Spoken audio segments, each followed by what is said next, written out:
A história do cangaceiro Jesuíno Brilhante. Quem foi Jesuíno Brilhante? Como era conhecido esse grande cangaceiro do sertão nordestino? Seria um bandido ou um herói? Bem, iremos saber mais adiante. Apesar de muitas controvérsias, mas, de uma coisa podemos afirmar, muitos chamavam ele, o Robin Hood do sertão.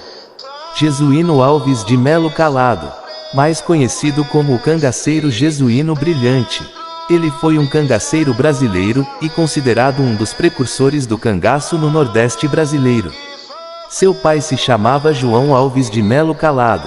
Sua mãe se chamava Alexandrina Alves de Melo Calado. Alguns afirmam que a data de seu nascimento foi no dia 2 de janeiro de 1844, era do sítio Tuiuiu, nas proximidades de Patu, no estado do Rio Grande do Norte. Agricultor e criador de animais, até os 25 anos de idade, era um homem pacato. Segundo relatos apurados, Jesuíno Brilhante era de estatura baixa, robusto e pele clara arruivado, e tinha olhos azuis, falava manso e tato, exímio atirador, tinha grande pontaria sendo ainda ambidestro, casou-se no dia 7 de novembro de 1863, na fazenda Timbu, de propriedade em Patu, com sua prima chamada Maria Carolina de Melo, com quem teve 5 filhos. Eram eles, Filomena, Alexandrina, Francisca e Lúcio.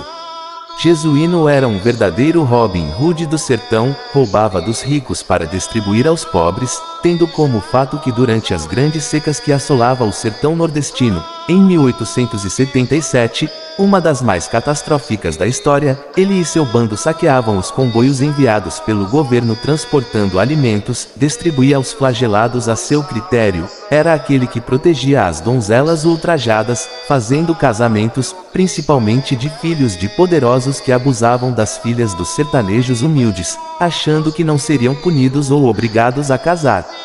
A entrada de Jesuíno Brilhante no cangaço deu-se, em razão de uma desavença com uns dos vizinhos da família Limão, esses ligados ao Partido Conservador, integrantes da política local. Já referente ao partido da família de Jesuíno Brilhante, estava ligada ao Partido Liberal, em baixa como se dizia na época, este fato em especial viria a causar a perseguição de Jesuíno por parte de um governo tendencioso. Após um roubo de uma cabra na fazenda dos Calados, praticados por membros da família Limão, a briga esquentou, tendo um irmão de Jesuíno por nome Lucas Alves, que teria levado uma surra de Honorato Limão, na rua de Patu. O fato revoltou o Jesuíno Brilhante, que se dirigiu à localidade em busca de vingança, tendo encontrado o agressor em um bar, zombando e mandando abrir uma garrafa de cachaça em honra do morto. Jesuíno Brilhante invadiu o estabelecimento comercial e matou o Honorato Limão a golpes de faca. Fato ocorrido precisamente no dia 25 de dezembro de 1871, era noite de Natal. Em outra versão, é que um menino da família Limão teria desrespeitado o patriarca da família de Jesuíno Brilhante, o Major João Alves de Melo Calado. Zé Limão, cumprindo ordens de seu patrão José Lobo, foi à fazenda Tuiuiu devolver uma junta de bois que João Alves havia emprestado a seu patrão. Desgostoso com a ordem, o moleque foi a contragosto, e chegando à propriedade dos Calados, não tratou com respeito ao velho fazendeiro. Naquele mesmo instante chegava à fazenda Jesuíno, filho de João Alves, que presenciou toda a cena e pediu respeito para com seu pai. O menino atrevidamente respondeu ao filho de João Alves, e puxou uma faca para agredi-lo, sendo desarmado e dominado por Jesuíno, acabou levando uma surra. A família Limão passou a jurar vingança pela surra que o menino levou. A partir do assassinato de Honorato Limão, Jesuíno Alves de Melo Calado passaria a ser Jesuíno Brilhante. O nome era uma homenagem a um tio, que havia abraçado a vida bandoleira anteriormente. A sua vida foi repleta de histórias extraordinárias, como a que uma vez, chegando à fazenda de um conhecido seu, pediu ao fazendeiro cavalos, víveres e dinheiro, tendo este negado, dizendo que dar, não daria, se quisesse que levasse. Jesuíno respondeu-lhe que era cangaceiro sim, ladrão não, montou em seu cavalo e saiu sem mais nada dizer ou fazer.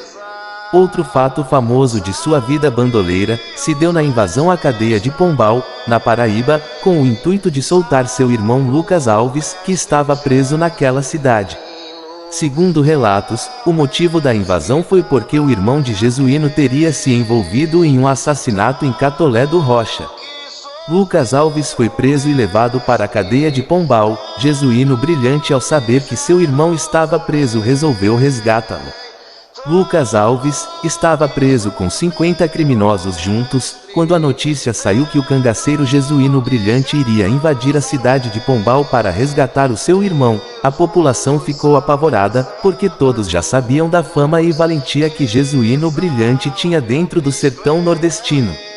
Ao chegar na cidade de Pombal, Jesuíno Brilhante se vestiu de mendigo para combinar com seu irmão Lucas Alves como seria o seu resgate.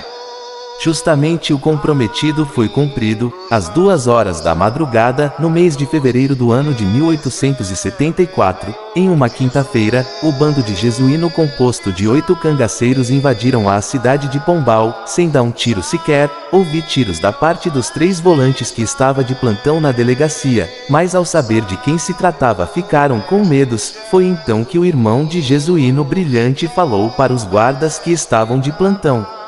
Se ele se entregasse e soltassem ele, ninguém iria morrer ou ser ferido. Os soldados se renderam. Jesuíno, junto com o seu bando, invadiram a delegacia e resgatou seu irmão e alguns presos que quiseram fugir. De 50 presos, apenas 12 ficaram. Os mesmos não quiseram sair da prisão. Os cangaceiros que participaram dessa invasão à delegacia de Pombal foram eles: João Alves, seu irmão; Joaquim Monteiro, seu cunhado; Manuel Lucas, o Pintadinho; Antônio Félix, o Canabrava; Lúcio, Raimundo Angelo, o Latada. Jesuíno Brilhante, o chefe do bando. Tiveram também outros acontecimentos, assim como também o ataque à cadeia de Martins, no Rio Grande do Norte. Quando trocava tiros com seus inimigos, ia furando buracos nas paredes das casas conjugadas, indo sair na última casa da rua, deixando seus adversários atônitos com sua astúcia. Nesta ocasião, deu fuga a 43 presos, conforme consta no processo aberto para apurar o caso. Outra história sobre Jesuíno bem interessante. Foi um belo dia, estava sentado debaixo de um pé de jurema preta, quando apareceu uma cobra jararaca, e ficou olhando para ele, mas o medo de Jesuíno era tão grande que ele ficou quieto sem fazer nada. Após 9 horas, um olhando para o outro, a cobra decidiu ir embora. Jesuíno imaginou que aquilo não seria desse mundo. Jesuíno entrou na vida bandoleira aos 25 anos, passando cerca de 10 anos vivendo embaixo do cangaço, porém jamais foi assalariado para cometer qualquer tipo de crime. Tinha orgulho de dizer que nunca havia matado para roubar. Dentre as histórias heróicas da tradição oral atribuída a Jesuíno Brilhante, conta-se que certa vez, pedindo pouso em uma fazenda, foi atendido pela mulher do fazendeiro, pois este estava viajando. Aflita, a mulher pede socorro. Um valentão do lugar havia mandado avisar que ela se preparasse aquela noite, pois ele viria dormir com ela. Jesuíno orientou a mulher a sair de casa e tomou seu lugar no quarto. Jesuíno esperou o valentão, que apareceu à noite, e adentrou no quarto pensando encontrar a pobre mulher indefesa. Pouco tempo depois, o homem saiu gravemente ferido e veio a falecer. Ao amanhecer, a mulher voltou para casa, encontrou Jesuíno, que a tranquilizou, dizendo ter resolvido o problema. O valentão não voltaria mais, pois havia viajado. Também no Ceará, o cangaceiro romântico fez das suas. Após sua esposa e seu pai sofrerem severas humilhações praticadas pelo alferes Saleitão, no Rio Grande do Norte, o militar agressor tentou se refugiar nas redondezas da cidade de Russas, aonde, para seu azar, moravam vários familiares do cangaceiro. Não demorou muito para que Jesuíno Brilhante fosse avisado pelos parentes do paradeiro de seu inimigo. Deslocou-se para as terras jaguaribanas, acompanhado somente do cabra conhecido por Pajeú. Sabendo de todos os passos do militar, Jesuíno preparou uma emboscada e feriu mortalmente seu opositor. Após o ocorrido, voltou oculto para o território potiguar. Jesuíno Brilhante passou a ser chefe do bando, comandava vários cangaceiros, entre eles, alguns parentes. Lúcio era seu irmão, João também era seu irmão, Joaquim Monteiro era seu cunhado, Manuel Lucas de Melo, o Pintadinho, Antônio Félix, o Canabrava, Raimundo Angelo, o Latada, Manuel Tal, o Cachimbinho, José Rodrigues, Antônio do Ó, Benício, Apolônio, João Severiano, o Delegado, José Pereira, o Gato, José Antônio, o Padre. Todos faziam parte do bando de Jesuíno Brilhante. A vida de Jesuíno Brilhante foi heróica, e sua morte não poderia ser diferente, sendo atacado pela polícia comandada por uns dos seus inimigos, da família Limão. Vendo-se acuado, montou em seu cavalo, e partiu acelerado em direção dos seus perseguidores, disparando seu bacamarte, mas foi ferido mortalmente pelo inimigo. Uma emboscada bem planejada pelos seus inimigos, acaba tirando a vida de Jesuíno Brilhante. Jesuíno foi ainda carregado pelos seus companheiros, vindo a falecer em um lugar por nome de Serrote da Tropa, que fica localizado na comunidade de Santo Antônio, próximo ao sítio Palha do Mato, às margens do Riacho dos Porcos, em dezembro de 1879. Segundo os relatos apurados, o autor do disparo teria sido o suposto Preto Limão, aonde disparou com uma carga de bacamarte.